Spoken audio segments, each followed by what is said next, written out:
Bonjour à toutes et à tous dans le podcast Ladies in Tech. J'ai le plaisir de recevoir aujourd'hui Amandine Pro. Amandine est directrice billettique et data IA au sein de la filiale RSS du groupe RATP. Bon, on va décrypter tout cela. Derrière ce grade, qui est Amandine? Quel est son parcours, sa personnalité, ses convictions?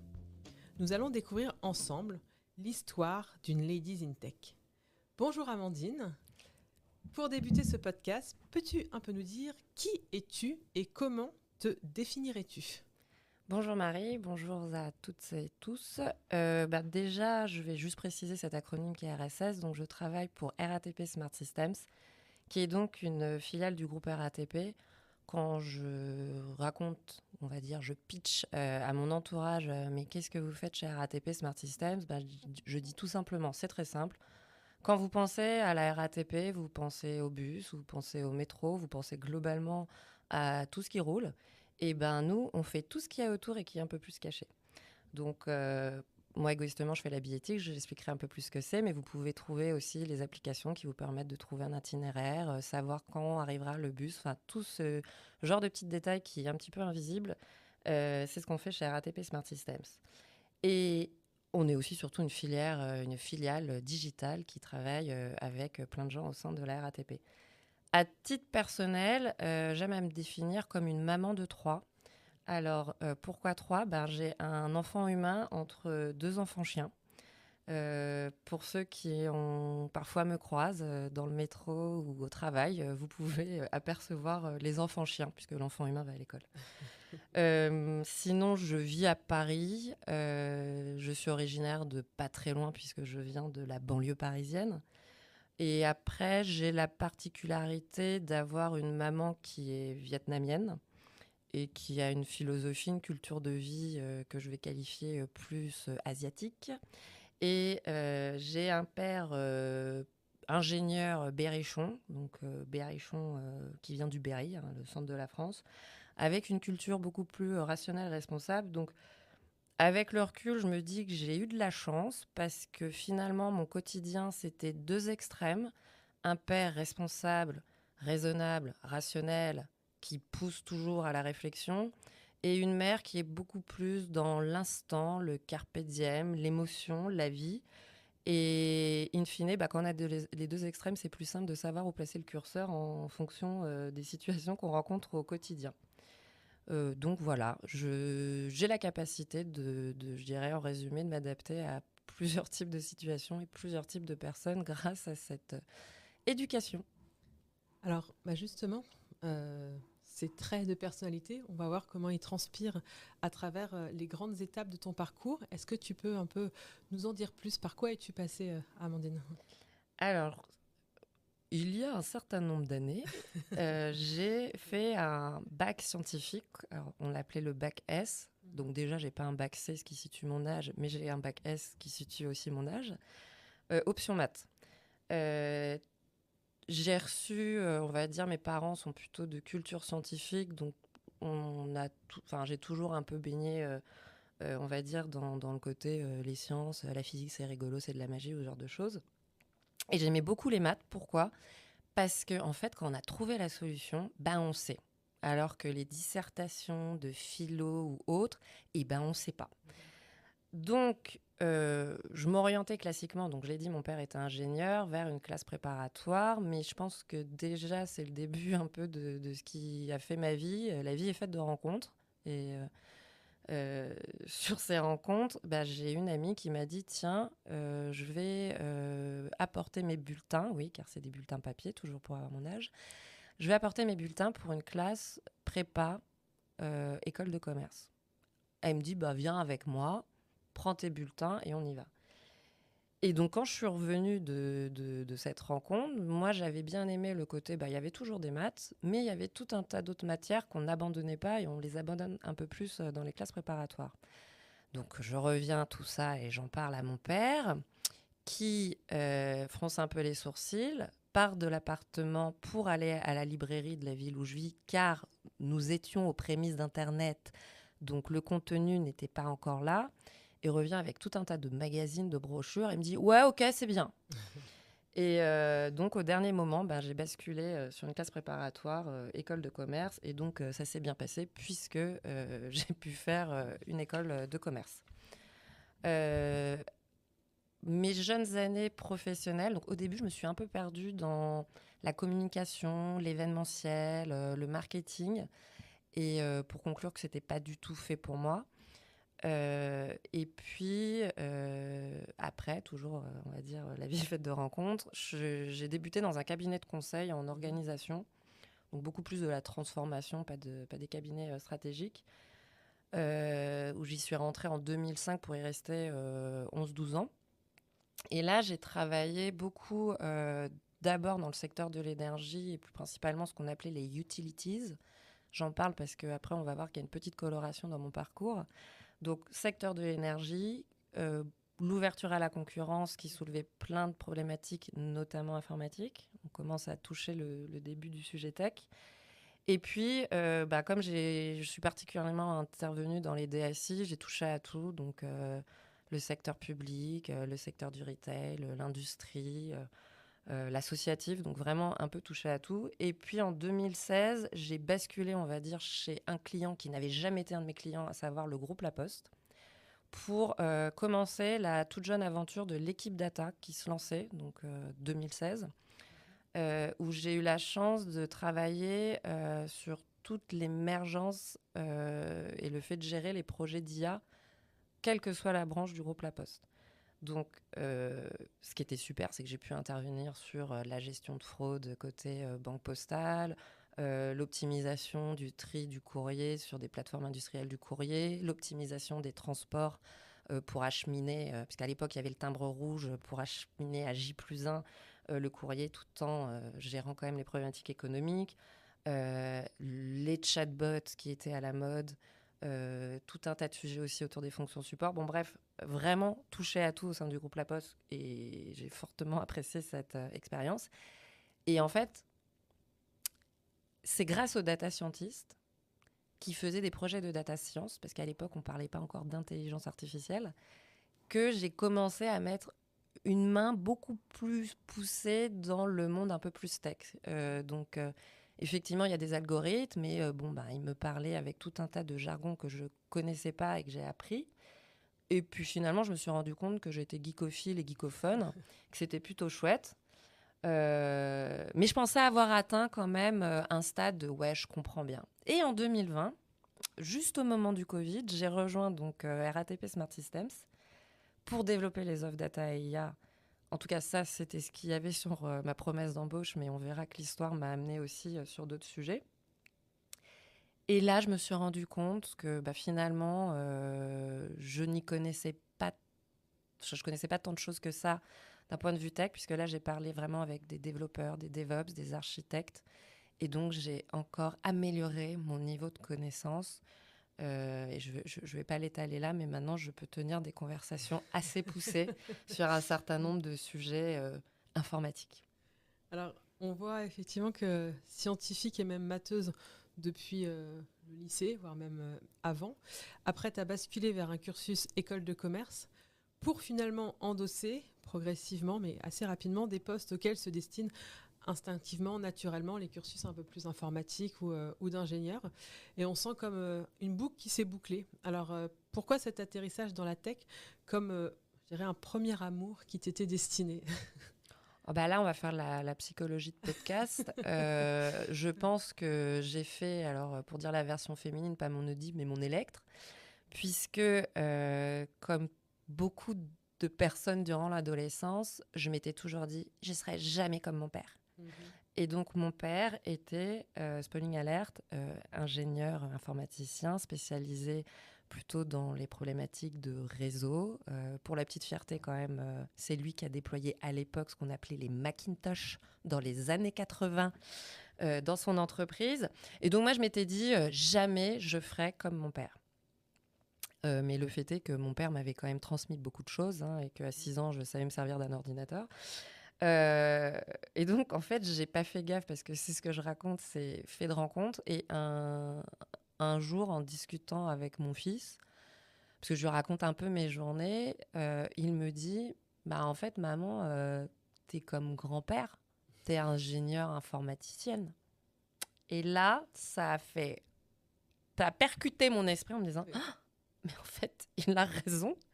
Et donc, du coup, finalement, progressivement, comme j'ai dit, les DSI, virage numérique, virage data, virage IA, mais surtout, en fait, je pense qu'il y a un truc psychologique qui était que ça faisait partie de mon quotidien et rationnellement, ça fait partie à tous de notre quotidien. Et moi, je trouvais ça chouette, quoi. Très intéressant et on reviendra aussi un peu sur ce côté philosophique comme tu dis. Alors c'est en 2020 oui, que tu as rejoint donc la RATP, la filiale RSS comme tu l'as expliqué. Pourquoi est-ce que tu as choisi la RATP il y a maintenant 6 ans? J'ai envie de dire, la RATP m'a choisi. Non, blague à part, j'ai beaucoup... Déjà, dans le conseil, en fait, j'avais une appétence pour ce que j'appelais les utilities, donc en fait des entreprises qui font pas partie du secteur public en tant que tel, enfin en tout cas à l'instant où on se parle, mais qui ont des vocations de service public. Au sorti du conseil, je suis allée au sein du groupe La Poste, donc également entreprise à mission. Donc naturellement, rejoindre le groupe RATP, ça cochait toutes ces cases de ce qu'on appelle RSE, c'est-à-dire que la mobilité, où encore une fois, je n'y connaissais rien à part être utilisatrice et avoir un pass Navigo. La mobilité, on se rend bien compte que c'est important d'un point de vue sociétal, que la mobilité dans les transports en commun, ça a un sacré impact environnemental. Donc en fait, tout simplement, c'est le sens des activités du groupe RATP qui ont fait que j'ai rejoint ce groupe et que j'y reste aussi, parce que je pense que c'est important de le dire, que j'y reste aussi pour ce sens que je trouve de plus en plus prégnant en cette journée, par exemple, de canicule. Donc voilà. Et puis, juste petite précision, au groupe La Poste, j'étais au groupe. Et là, je suis en filiale. Et je suis contente d'être en filiale puisqu'on bénéficie, je dirais, de l'impact et de la force du groupe, tout en ayant l'agilité et les facilités d'une plus petite structure.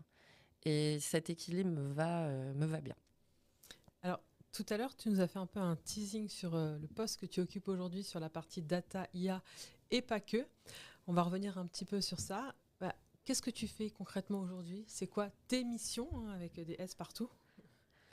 Alors, donc on va commencer, mais juste pour repréciser, donc en fait, j'occupe un peu deux postes de direction. L'un, c'est la business billettique avec comme client principal, on va dire la RATP, Epic, et puis in fine, Île-de-France Mobilité. Et puis, je dirais tous les voyageurs de l'Île-de-France. Et de l'autre côté, c'est la data et l'IA. Je vais peut-être expliquer ce que c'est la billettique parce que je me dis tout le monde ne connaît pas. Alors c'est vrai que le terme billettique, il nous parle à tous. Moi en tout cas, ça m'évoque un ticket, une carte et la nécessité de valider un titre de transport. Et on voit que ce domaine, il évolue très fortement, en tout cas en Île-de-France. Je pense notamment à l'arrêt du ticket papier. Il y a eu énormément de communication dessus. Et donc oui, est-ce que tu peux nous expliquer un peu les enjeux qu'il y a derrière ce domaine? Parce qu'on lit pléthore d'informations, encore très récemment avec quelques annonces. Et je crois que tu vas un peu plus nous les expliquer. Tout et son contraire donc dans la presse, sur les réseaux. Allons à la source et explique-nous un peu plus ce qu'on met derrière la billettique. C'est quoi les enjeux pour toi et pour ton équipe? Alors, tu as parfaitement résumé, la billettique, c'est le moment où vous achetez, où vous rechargez, vous validez, vous vous faites contrôler pour savoir si vous avez le droit d'être sûr, finalement, d'utiliser le mode de transport que vous utilisez. Ce qu'on voit moins quand on dit billettique, c'est la partie monétique. Alors, on entend tous les hic, c'est pour dire qu'il y a bien de l'informatique quelque part. C'est la partie monétique, c'est-à-dire que y a de l'argent qui transite derrière une partie de ces transactions, et donc les équipes gèrent aussi tous les flux bancaires, le rapprochement, enfin la collecte des recettes, le rapprochement des ventes, ce genre de choses. Pour donner un petit ordre de grandeur, donc sur la partie billettique, c'est plus de 110 applications systèmes informatiques et c'est 140 personnes. Ça pose les chiffres. Voilà, donc juste pour avoir les chiffres. Et donc, moi, mon quotidien, c'est de m'assurer que le fonctionnement de toutes ces personnes sur tous ces systèmes soit le plus fluide possible. Et, et j'ai de la chance d'avoir des équipes qui sont assez talentueuses. Donc, je suis un chef d'orchestre avec des maestros, donc c'est pas mal. Donc, les enjeux... alors, il y a des enjeux de base qui sont que finalement, la billettique, c'est le premier point de contact du voyageur. Donc, il faut que l'expérience se passe bien. Mais d'un point de vue plus contextuel, il y a l'ouverture à la concurrence. Donc, les bus sont ouverts, enfin, n'ont pas fini de s'ouvrir à la concurrence. Et ce n'est que le début de l'histoire, puisque, on va dire, à peu près tous les 5 ans, le tramway, puis le métro, puis le RER vont également s'ouvrir à la concurrence.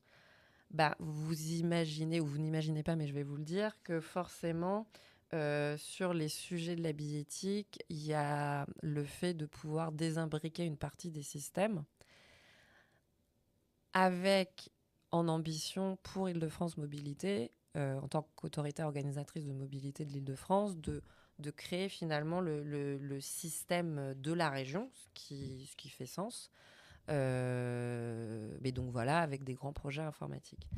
Tu as mentionné l'arrêt du ticket papier, alors que nous, entre nous, on parle de l'arrêt du magnétique, puisque c'est des titres magnétiques. Non, mais c'est aussi une des raisons pourquoi je dis magnétique, c'est parce que comme il y a ce petit composant qui pollue, c'est aussi une des raisons pour lesquelles ce titre va être arrêté. Donc ça, c'est pareil, beaucoup de projets pour s'assurer, alors ça c'est derrière nous, que on arrête d'en vendre, mais une fois qu'on arrête de vendre ça, qu'est-ce qu'on vend à la place? Donc, c'est d'autres supports, d'autres projets informatiques.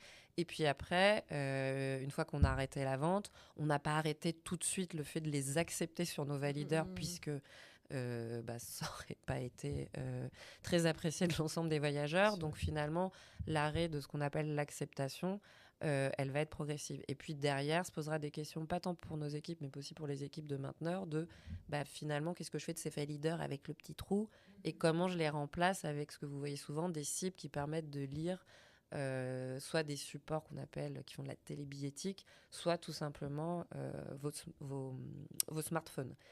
Et puis, et je pense que tu vas y revenir, il y avait eu après les Jeux Olympiques, ils nous ont fait aussi, puisqu'il y avait un tarif spécifique. Après les Jeux Olympiques, il y a eu la première étape de la révolution billettique d'Île-de-France Mobilité, qui a changé complètement la tarification en Île-de-France, avec le fait d'arrêter les zones et que finalement, vous étiez très très loin en Île-de-France, vous venez à Paris, en RER, parce que globalement, vous ne pouvez pas venir en bus. Pour faire court, vous ne pouvez pas venir en bus, finalement, c'est la même tarification que quelqu'un qui fait 2 arrêts dans Paris, dans le métro. Donc ça, pareil, c'est beaucoup de transformation billettique. Et je pense que dans très peu de temps, tu vas vouloir me parler de l'étape 2 de la révolution billettique d'Île-de-France Mobilité, puisqu'elle est toute récente. Oui, alors effectivement, moi, ce que je constate...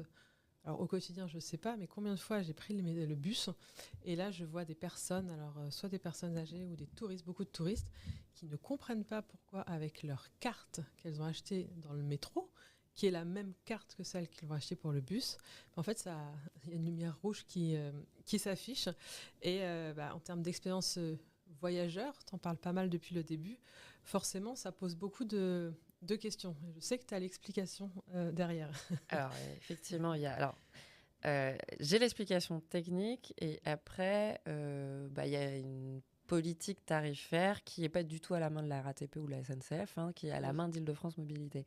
Et effectivement, dans cette première étape de la révolution billettique, il y a eu une séparation entre 2 modes de transport, ce qu'entre nous on appelle le ferré, donc le métro et le RER, avec le TMT, le ticket métro-train, et ce qu'on appelle la surface, le bus et le tramway. Alors, sur le bus, les gens arrivent à peu près à faire la différence, mais on va se le dire, sur le tramway, c'est sur des rails, c'est pas forcément évident de se dire que ça fait partie de la surface. Et donc là, c'est un autre type de transport qui s'appelle le TBT. Et concrètement, sur votre petit support Easy que vous pouvez avoir, et donc ces personnes que tu décrives, si elles ont des titres de transport du métro, elle ne peut pas avoir les autres titres parce qu'il y a un problème de cohabitation des titres. Pourquoi ? Parce que les valideurs donc là où vous compostez, je le dis à l'ancienne, votre support, puisqu'on ne composte plus vu que c'est plus du papier, ne savent pas reconnaître quel titre ils doivent consommer dans ce genre de cas. Et donc, pour ces raisons, les titres ne peuvent pas cohabiter sur le support. Alors, comme on le sait sur les projets informatiques, tout est possible, Oui. mais il y a une histoire de coût et de coût à mener. Donc, aujourd'hui, c'est pour ça qu'il y a ce problème. Alors, d'un point de vue voyageur, je ne vais pas le défendre parce qu'effectivement, on n'a pas envie d'avoir bac plus 10 pour pouvoir prendre les transports en commun. Mais voilà l'explication derrière tout ça. Très clair. On espère effectivement que ça changera. Je ne sais pas si c'est prochainement, mais dans les futures années, parce qu'en plus, quand la langue après c'est l'anglais, là je pense qu'ils sont complètement perdus. Et de base, ils veulent payer leur titre, ils s'assoient et ils ne savent pas trop ce qu'ils doivent faire ensuite une fois arrivés dans le bus. Oui. Merci Amandine. Alors on va reprendre un peu ces enjeux. Est-ce que tu peux nous parler un peu de l'actualité aussi? Il y a des enjeux d'open payment, des choses comme ça. Ah bah voilà, l'actualité, c'est l'étape 2 de la révolution billettique, donc qui est très récente. Et les auditrices et auditeurs ne le voient pas, mais je vais mettre des guillemets à cette notion d'open payment, puisque ce n'est pas les termes annoncés par Île-de-France Mobilité, mais concrètement, c'est le fait de pouvoir, avec sa carte bancaire, accéder directement aux moyens de transport. Donc il y a une annonce récente qui a été faite avec une première étape pour juillet 2027 pour la ligne 1 du métro. La vocation principale sont les touristes, ou on va dire touristes qui soient étrangers ou français, mais en tout cas les utilisateurs ponctuels, puisque dans le communiqué de presse, c'est bien mentionné le fait que c'est plus cher. Justifié, et effectivement c'est vrai parce que le projet va avoir un certain coût de mise en œuvre.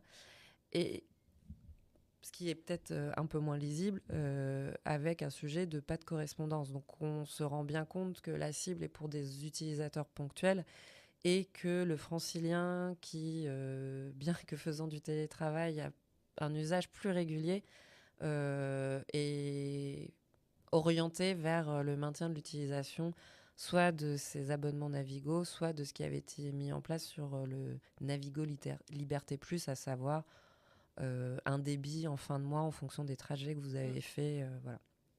Donc, on le voyait un peu arriver, ce sujet, mais il arrive clairement plus tôt, puisqu'on se parle de pratiquement dans un an. Donc, on va repartir. On ne s'était pas vraiment arrêté, puisque l'arrêt du magnétique dont on s'est parlé est en cours, que la préparation de l'ouverture à la concurrence du tramway est en cours, et je vous passe tous les sujets sur l'expérience des voyageurs en station RATP.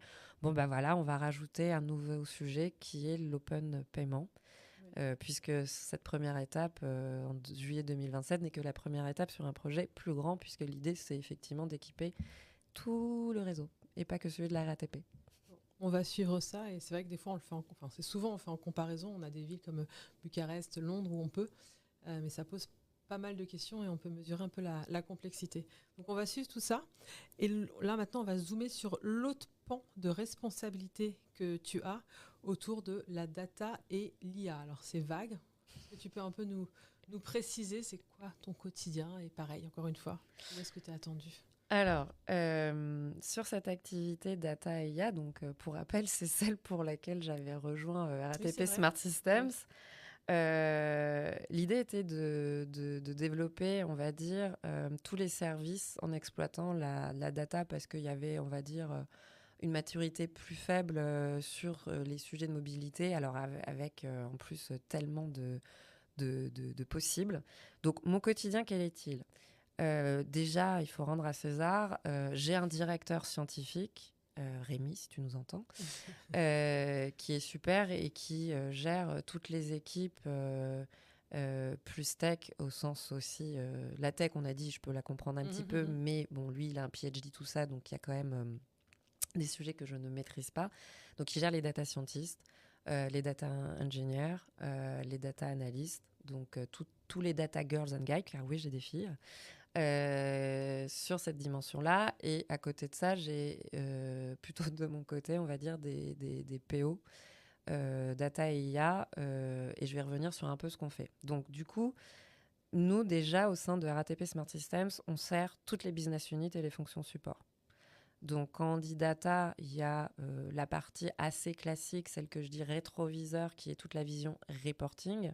Et puis, il y a la vision davantage pilotage, prédictif, voire prescriptif, où on va mener des projets d'intelligence artificielle, soit pour nous augmenter, nous, soit pour développer des services pour des tiers. Donc, pour nous augmenter, nous, classiquement, on a l'IA générative. Oui. Et chez RSS, je perds le temps, mais ça doit faire plus de 2 ans qu'on a développé notre petite plateforme à nous interne. C'est l'avantage d'avoir plein de techos chez nous, c'est qu'on peut se servir et qui nous permet d'avoir tous les modèles, que ça soit Mistral, GPT, Gemini, Anthropic. J'ai même demandé un peu DeepSeek pour voir ce que faisait la Chine. Donc on a tout ça. Et on est en train surtout de former nos collaborateurs à bien s'en saisir, donc les plus et les moins. Donc ça, c'est en transverse pour tout le monde. Mais après, une fois qu'on s'est dit ça, on a des compétences qui ont vocation aussi à servir le groupe. Donc on travaille étroitement avec toutes les équipes de la fabrique digitale et de la data pour mener un certain nombre de projets. Ensemble, oui. Et voilà, exactement. Donc, et j'espère qu'on travaillera de plus en plus ensemble. Mais il est vrai qu'on mène des projets en fait de concert, puisque effectivement il y a des compétences chez RSS qui peuvent justement compléter aussi des compétences de la fabrique digitale. On a eu la chance de travailler aussi, et on continue de travailler avec le département innovation qui était à l'idéation d'un certain nombre de sujets. Donc on peut faire du computer vision sur des notions d'affluence, notamment sur les métros RER, mais on va dire sur le prochain passage, donc basé vraiment sur ce qu'on voit, tout en respectant bien évidemment des règles d'anonymisation, puisque nous ne voyons pas les gens, nous ne pouvons pas reconnaître les gens, nous respectons le RGPD. Et puis sur ces sujets d'influence qui sont très importants, de IN, on arrive sur toute la BU qui gère les services ferrés, et puis bien évidemment le centre d'excellence data qui aussi a des problématiques d'affluence. Donc on y reviendra, mais je suis quelqu'un d'impatient. C'est un peu long à mon goût, mais on sent que là, on fédère de plus en plus, je dirais, toutes les forces au sein du groupe. Et comme je pense qu'à plusieurs, on est plus fort et j'espère plus rapide, du coup, on arrive de plus en plus là-dessus. Et puis, on ouvre nos chakras aussi et on commence à discuter avec RATP Dev aussi. Donc voilà, donc c'est vraiment mettre au service du groupe des compétences qu'on a. Et Rémi, tout humble qu'il est, il a, j'allais pas te dire 15 ans, mais finalement, il va avoir 20 ans d'expérience parce que lui aussi, il vieillit. Et quand on a un data scientist, un directeur scientifique qui est assez senior, qui est devenu data scientist sans s'en rendre compte, en vrai, on fédère aussi des compétences assez pointues autour de lui. Et puis, on n'a pas les salaires de Google, donc il faut aussi pouvoir attirer avec d'autres sujets. Donc, le sens et le talent, je dirais. Ok. Dans la saison 2, on va inviter des hommes. Alors, peut-être que Rémi en fera partie. Hein. Je lance une perche, on ne sait jamais. Mais alors, tu nous as quand même un peu parlé de tes défis personnels sur ce poste. Si tu devais résumer, quels seraient-ils Je ne sais pas si je le mets au singulier ou au pluriel. Autant sur la data et l'IA, puisque j'ai accepté de venir, j'étais assez confiante. Sur la biéthique, sans rentrer dans le côté genré féminin, je me suis vraiment demandé ce que je pourrais apporter à l'équipe. Je vous la fais courte, en fait, on ne me l'a pas présenté comme ça a été plutôt bien amené, ce qui fait que je n'ai pas eu à me poser ces questions, mais intellectuellement, j'y connaissais rien en biéthique, d'un point de vue métier, tout simplement. Comme je l'ai dit, je parle à des gens qui sont quand même très pointus dans leur métier et sur des systèmes très compliqués, donc j'y connaissais rien non plus. Et ma force, c'est plutôt de fédérer, d'emmener un collectif, de donner une direction. Mais là, je m'étais dit, 1 sur 3, c'est peut-être un peu light. Et en vrai, c'est exactement ce qui me manquait. Comme je l'ai dit, c'est plutôt des gens talentueux. Et c'est exactement ce qui manquait à ce collectif. J'aime bien dire que mon défi principal, c'est être le Scrum Master de l'organisation. C'est déblayer le terrain, faciliter pour qu'ils puissent opérer. Je suis quand même assez exigeante, donc les motiver, les challenger. Et donc finalement, mon principal défi, c'est de m'assurer que les équipes qui sont compétentes, elles puissent avancer sereinement. Mon autre défi, qui est peut-être plus personnel, c'est d'arriver à gérer mon impatience. Gérer mes convictions, c'est-à-dire que je suis quelqu'un qui a souvent des convictions, un avis sur le sujet. Mais j'essaye de lutter aussi contre, on va dire, les préjugés que je peux avoir moi-même, tu vois, parce que finalement, j'ai pas envie de m'enfermer aussi dans des biais de confirmation, des convictions que j'ai. Donc, j'essaye aussi de questionner pour que les gens arrivent à leurs propres convictions, mais combiné à mon impatience. C'est vrai que quand les gens reviennent au bout d'un mois, et d'ailleurs un mois ça peut être court, parfois 2 mois, à la conclusion que j'avais il y a 2 mois, je suis contente parce qu'ils sont arrivés à la même conclusion, mais au fond de moi je range mon frein en disant j'aurais peut-être dû le dire plus tôt. Voilà, donc mon défi c'est de gérer, je dirais, qui je suis avec le reste du collectif. Et ce que je fais et ce qui me tient à cœur, c'est surtout préparer l'avenir, anticiper. Et quand je dis préparer à l'avenir, c'est aussi faire grandir mes équipes. Mais ça peut être mes clients, mes partenaires. C'est voilà, faire grandir un collectif. Ensemble, oui. Et alors, tu auras réussi ce poste, alors ces postes même, je pourrais dire. Alors, j'ai beau être Madame Data, je ne me suis pas fixée de métrique. Donc là, c'est le côté vietnamien qui ressort, l'émotion et pas forcément le côté rationnel. Pour moi, on aura réussi si déjà on garde quand même une sérénité et une bonne ambiance. Et j'aime beaucoup faire des blagues, et ça, des bonnes et des mauvaises, il faut accepter. Mais je pense qu'on aura réussi si en fait collectivement on arrive à avoir un temps d'avance. Donc ça veut dire arriver à anticiper, préparer, co-construire. Et ça avec des partenaires qui peuvent parfois paraître comme délicats, voire, je vais employer un mot. Alors attention, tout ce que je dis n'engage que moi, bien évidemment. Peuvent paraître parfois comme des ennemis. Je pense à Île-de-France Mobilité qui, de temps en temps, parce que voilà, on peut prendre des décisions un peu rapidement de dans un an, il faudra ça. À la fin du fin, tout le monde a envie, je pense sincèrement, d'améliorer le service aux voyageurs. Donc l'objectif est en commun. C'est souvent des notions de arriver à dialoguer, arriver à ce qu'on pensait. Donc ça veut dire aussi être sincère, accepter de partager des difficultés qu'on a, être honnête. Donc pour moi, finalement, on aura réussi si les relations sont apposées et sont honnêtes. C'est-à-dire pas de tabou. On peut avoir des ambitions politiques, c'est pas tant le sujet. À la fin, normalement, c'est quand même pour servir quelque chose qui répond aux attentes, pour le coup, des voyageurs et des collaborateurs. Donc du coup, je pense que c'est le côté sérénité. Mais si j'avais une métrique, ce serait la vitesse, je pense, pour revenir sur l'impatience. Ok, bon, je pense que travaillant dans le secteur public, il va falloir que tu prennes ton mal en patience, Amandine. Alors, tu nous as quand même partagé ta philosophie de vie, partagée notamment entre la culture vietnamienne et berrichoise. Alors, Berrichonne. mais berrichonne, oui, pardon. Est-ce qu'on peut revenir un peu sur ça? Quel équilibre tu as mis en place entre tes engagements professionnels, personnels, entre ta personnalité et le contexte dans lequel tu interviens? Comment tu t'y retrouves Alors,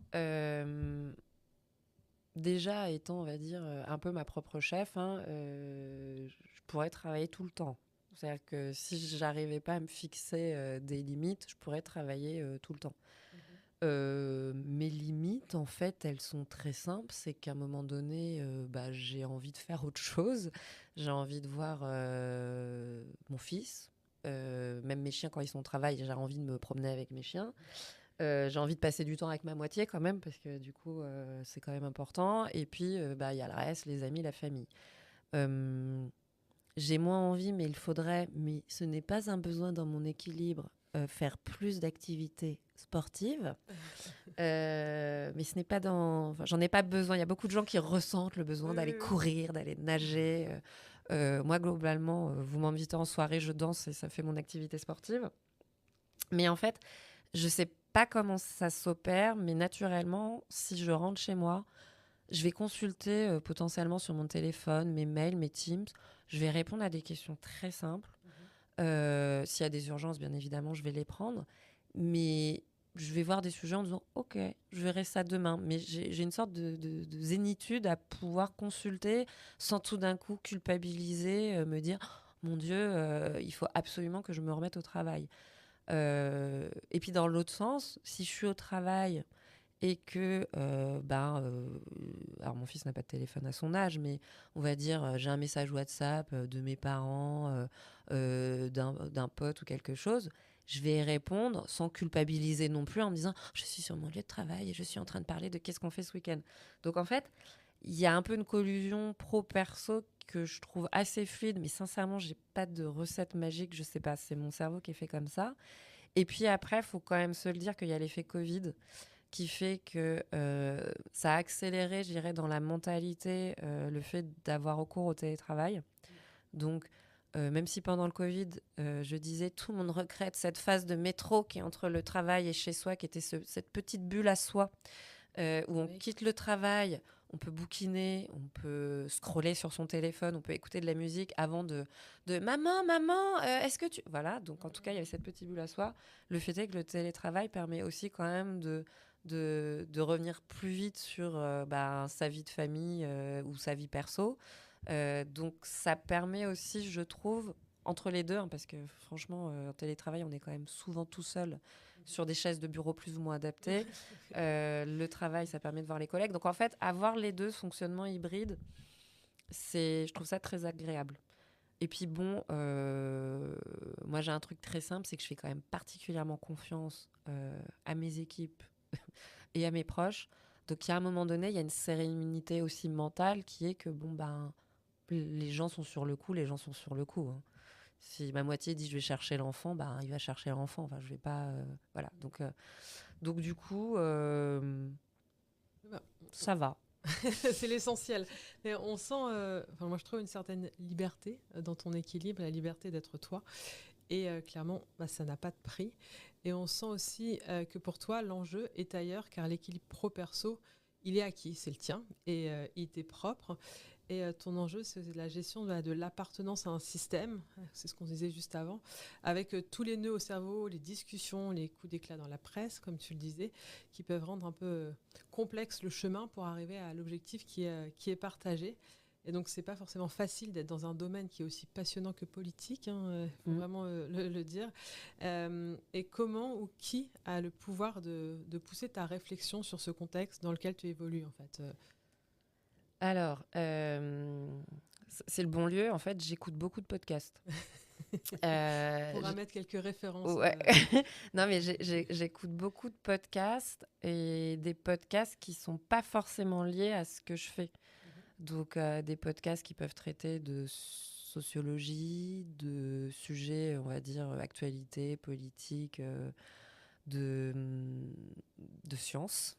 Donc, en fait, j'écoute beaucoup de podcasts. Et il y a un truc, en fait, que j'aime bien voir dans n'importe quel sujet, qui est hyper vrai dans l'organisation, qui est hyper vrai sur n'importe quel sujet, c'est cette notion de système. Et donc, quand tu regardes les sujets, n'importe quel sujet, avec une vision système, tu comprends mieux pourquoi certaines personnes réagissent de certaines manières. Tu comprends mieux que c'est pas du yaka faucon, c'est pas si simple et que finalement, il y a beaucoup de sujets, il faut le prendre avec une certaine humilité. Parce qu'en fait, quand on commence à creuser, on se rend compte que ah oui, en fait, c'est pas si simple. Ah tiens, j'avais pas pensé à ça. Et donc, récemment, à l'aune d'un podcast, j'ai découvert un monsieur, alors je vais sans doute mal prononcer son nom de famille, Geoffroy de la Gasnerie. Et ça m'a donné, en fait, dans son podcast, il avait une vision assez intéressante, justement, sur la démocratie. Le livre, c'est L'âme noire de la démocratie, manifeste pour une autre politique. Et en fait, dans son propos, j'ai pas lu le livre, hein, je vais sans doute me l'acheter, je l'ai pas encore lu. C'est comment finalement il y a peu une contradiction à l'intérieur même du terme de démocratie. Donc par exemple, ce genre de podcast se pose le sujet, je vais le lire. Et puis, j'étais en train de le lire et indépendamment, c'est ma pile de livres, donc je l'ai pris, voilà, on en a tous. Et donc j'ai relu un classique, je dirais, le cycle des robots de Asimov, Je ne l'avais pas lu, autant j'avais lu Fondation, que je me suis dit, il faut que je relise, parce que c'est très de la data science, en fait, mais je l'ai lu il y a très longtemps. Et en fait, le cycle des robots d'Asimov, par rapport à l'IA générative, ça résonne, mais un truc incroyable.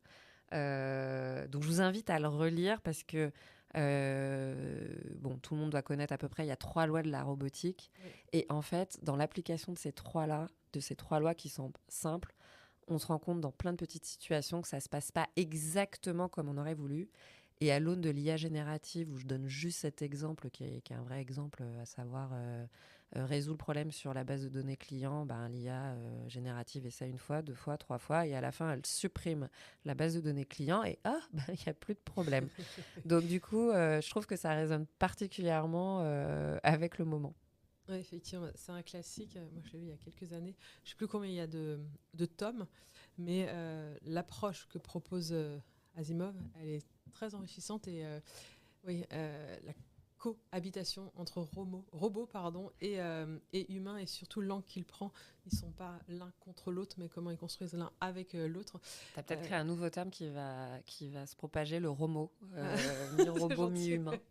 Je mettrai les références dans tous les cas dans le descriptif du podcast. Et alors, on va continuer sur cette partie tech. Quel regard portes-tu sur la place de la femme dans la tech aujourd'hui, Amandine ? Alors, on s'en est parlé dans la préparation. Oui. Effectivement, moi-même, j'essaye de déconstruire mes sujets, parce que beaucoup de questions que se posent ou se sont posées certaines femmes, j'avoue, je ne me le suis pas posée. Comme je dis, les rencontres m'ont amenée, et finalement, je ne me suis pas mis de frein. Une fois qu'on s'est dit ça, je suis Madame Data, les chiffres disent factuellement autre chose. Donc, sans avoir creusé véritablement ces sujets, et comme j'abordais la vision systémique des choses, c'est finalement quelles sont les routes causes, les causes racines, qui fait qu'il y a une proportion plus faible de femmes, en tout cas dans le secteur dans lequel moi j'évolue. Et en fait, je pense que sans doute, alors déjà, il y a plein de causes que je ne connais pas, et je suis sûre qu'il y a tout un tas de publications, d'ouvrages sur le sujet, mais il y a un point important, c'est sans doute une question qui est que, pour moi, c'est d'un angle logique, c'est que finalement, ces femmes sont la résultante de 2 parents, et qu'on dit que la mère, en tout cas pour notre génération, est souvent plus présente que le père, et qu'elle-même n'était pas forte en maths. Finalement, comment il n'y a pas une transmission peut-être inconsciente de en fait, tu me poses des questions sur les maths, mais maman est nulle, je sais pas t'aider. Enfin, je sais pas à quel point finalement il n'y a pas une reproduction un petit peu tacite, qui sans se rendre compte de ce genre de sujet. Après, ce qui est clair, c'est que au global, le niveau de maths diminue aussi en France. Voilà, c'est pas moi qui le dis, c'est le PISA. Donc du coup, je ne saurais pas l'expliquer. Mais ce qui est certain, c'est que ça doit se positionner assez tôt, le fait d'avoir un peu des croyances limitantes sur ces sujets. Voilà. Mais je ne saurais pas t'en dire plus. Non, mais alors, déjà, je te rejoins, c'est ce qu'on entend partout. Le niveau français de maths ne cesse de baisser. Alors, je suis quand même un peu allée me renseigner pour mettre des chiffres derrière ce qu'on dit. Et factuellement, malheureusement, les dernières évaluations de l'OCDE, donc l'organisme international qui va, pour nous en tout cas, comparer notamment les systèmes éducatifs de nombreux pays, et qui publie des études de référencement sur l'école. Ça peut paraître un peu lourd, mais pourquoi je les cite, c'est qu'auprès des élèves de 15 ans, il montre que pour la France, il y a un recul du niveau de mathématiques de 7% entre 2018 et 2022, contre environ 5% dans les autres pays comparables. Donc on évoque, c'est vrai, pas mal la réforme du bac. Alors on en est loin, mais on en entend parler partout. Les programmes scolaires. Mais pour faire écho à ta réflexion, je pense aussi, comme toi, que ça se joue au niveau d'une forme de transmission silencieuse. En tout cas, il y a beaucoup de littérature sur la notion de transmission silencieuse. Et donc je vais expliquer un petit peu et rebondir sur ce que tu disais. Il y a plein de petits détails de réflexion comme moi les maths c'était pas mon truc, tu peux faire ce que tu veux mais garde-toi des portes ouvertes ou demande à ton père, nous on fera l'anglais ensemble. Alors je dis l'anglais ça aurait pu être l'histoire mais voilà c'était pas opposition aux sciences dures.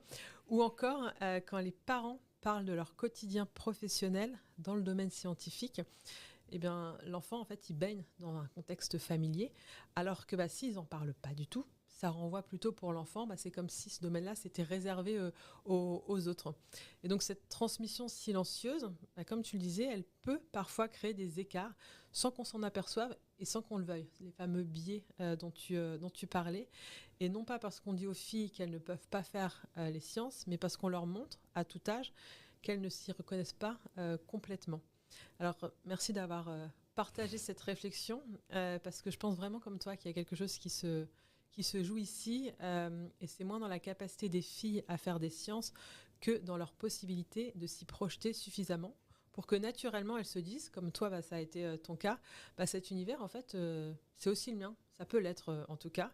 Et finalement, c'est pas juste de donner envie aux filles, aux femmes de faire de la tech, mais de comprendre comment les parents, l'école, l'entourage, on contribue sans le savoir à dessiner les contours de c'est possible ou pas. Donc très intéressant d'avoir pu mettre en avant ces choses qu'on fait de manière inconsciente. Et donc on voit que les paroles ont une résonance forte dans la tête de chacun, tout particulièrement des enfants qui sont un peu des diamants bruts à façonner. Et les ados, qu'est-ce que tu dirais, toi, à l'ado de 15 ans, où c'est un âge où on se pose plein de questions, on nous demande c'est quoi, qu'est-ce que tu veux faire plus tard? Qu'est-ce que tu lui dirais à cet ado-là? Je me suis posé la question, puisque si je reviens sur le moment où, on va dire, j'ai changé d'ingénieur à commerce, je me suis souvent posé la question, mais qu'est-ce qui se serait passé si j'avais fait le choix de l'école d'ingénieur plutôt que commerce? Et avec le recul, à titre personnel, je pense que c'est plus dur de rebasculer ce que j'ai fait. Du coup, c'est plus dur la situation que j'ai prise du commerce vers l'ingénieur, parce que c'est revenir sur des sciences, ce qu'on appelle un peu dures. Et de l'autre côté, en fait, ça ne se voit pas, mais moi, je suis vraiment une ancienne timide. Et je pense que l'école de commerce, où on est beaucoup plus incité à parler devant les autres, en groupe, a fait que dès que je dis que je suis une ancienne timide, les gens ne me croient pas, mais c'est vrai. Donc, ça a développé des compétences de relations sociales et m'a fait découvrir aussi d'autres choses. Je suis allée à l'opéra. Je ne suis pas sûre que j'aurais été à l'opéra si j'avais fait une école d'ingénieur. Je ne vous dis pas que j'adore, mais du coup, j'ai découvert d'autres choses. Donc, finalement, avec le recul, je lui dirais, fais-toi confiance. Il n'y a pas forcément de mauvaises options, c'est que finalement, les voies que tu les prends pour une raison et ça t'enferme pas non plus dans ce chemin-là. Et te mets pas des barrières. Enfin, j'ai parlé des croyances limitantes, mais c'est dommage à 15 ans de se mettre déjà des barrières, alors qu'en fait, on s'en rend pas compte à 15 ans, mais on a vraiment toute la vie devant soi.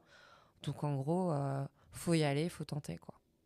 Alors, merci Amandine pour cet échange, pour le partage de ton histoire, pétillante, incisive et insatiable de curiosité, une Ladies in Tech qui, nous l'espérons, va en inspirer de nombreuses autres.